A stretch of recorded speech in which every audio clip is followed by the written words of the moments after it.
Avant de parler de la façon de réduire le stress ou de le gérer, il est important de comprendre le phénomène du stress.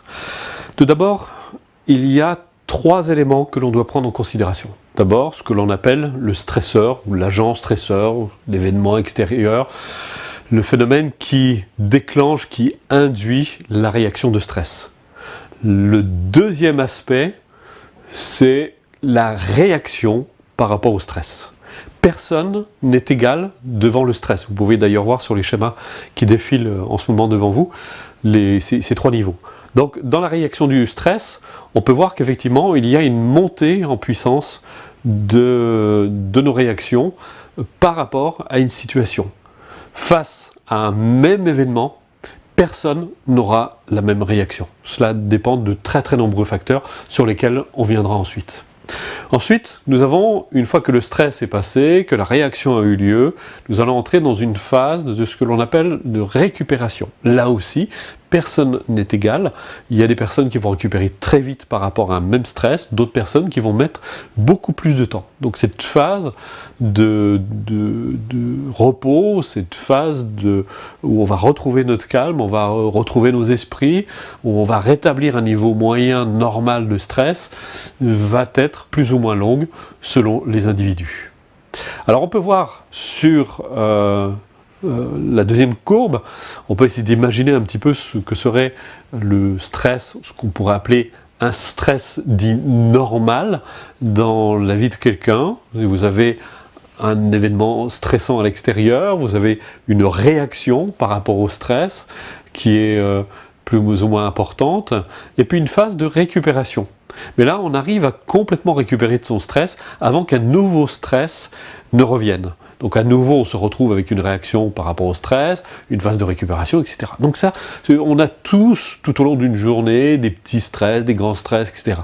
Mais on va dire dans une vie normale, mais qu'est-ce qu'on entend une vie normale? On va revenir 200 ans en arrière, lorsqu'on vivait au rythme du sabot du cheval, où là, on avait le temps de récupérer entre les phases de stress, on avait le temps de se poser.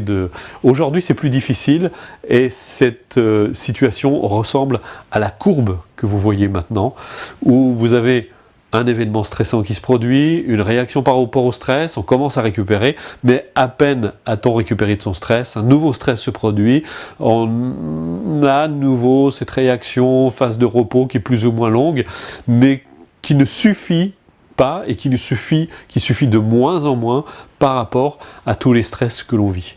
Et ça, c'est à peu près la situation de la grande majorité des gens aujourd'hui dans nos cultures modernes. Alors une fois qu'on a compris ça, on peut voir que l'on peut agir de 2 façons sur le stress. On peut agir directement sur les effets du stress en les réduisant. Donc là, on va recourir, il y a toutes sortes de manières de réduire son stress. On peut aller faire un bon massage, ça va nous faire du bien. On peut aller faire un peu de sport léger pour ne pas épuiser ses réserves en énergie. On peut recourir à des techniques de relaxation. On va aller voir un sophrologue qui va nous faire une séance de relaxation, qui va nous faire beaucoup de bien, qui va nous permettre de réduire justement les effets du stress. On peut recourir aussi à la médicamentation, qui n'est pas forcément la meilleure solution. Bref, il existe toutes sortes de moyens qui vont permettre de réduire les effets. Mais cette démarche par rapport au stress reste très limitée, parce qu'en fait, ça va juste réduire les effets du stress. Dès que les conditions se réunissent, eh bien, nous nous retrouvons exactement dans la même situation par rapport au stress, la même réaction, le même comportement, la même attitude. C'est-à-dire que la réaction, elle, n'a pas diminué. Donc c'est là où c'est très intéressant, c'est qu'on peut voir qu'on peut agir justement sur cette réaction par rapport au stress. C'est cela en fait qu'il faut diminuer, c'est réduire cette réaction, l'importance de la réaction par rapport au stress. Et comment est-ce qu'on fait? Eh bien, en modifiant sa vision de la réalité. Ça ne veut pas dire qu'on va gommer la réalité, qu'on va essayer d'en inventer une autre. On va au contraire essayer d'une part de dédramatiser, de relativiser et d'essayer de voir les choses pour ce qu'elles sont. Je prends un exemple. Une personne qui manque de confiance en elle. Elle reçoit une insulte par exemple. Comme c'est quelqu'un qui manque de confiance en elle ou qui manque d'estime d'elle-même, la réaction par rapport au stress va être très importante.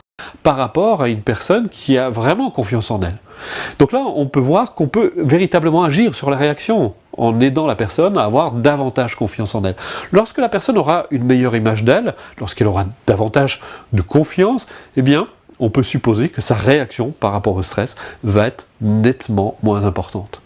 Eh bien, des techniques, justement, comme le développement personnel, on peut évidemment recourir à la psychothérapie, mais ça demande beaucoup plus de temps, eh bien, on peut directement agir sur l'image que l'on a d'abord de soi et forcément du monde. On va voir que fondamentalement d'ailleurs, le rapport que l'on a avec les autres, avec les événements, avec les circonstances extérieures, est directement lié au rapport que l'on a avec soi-même.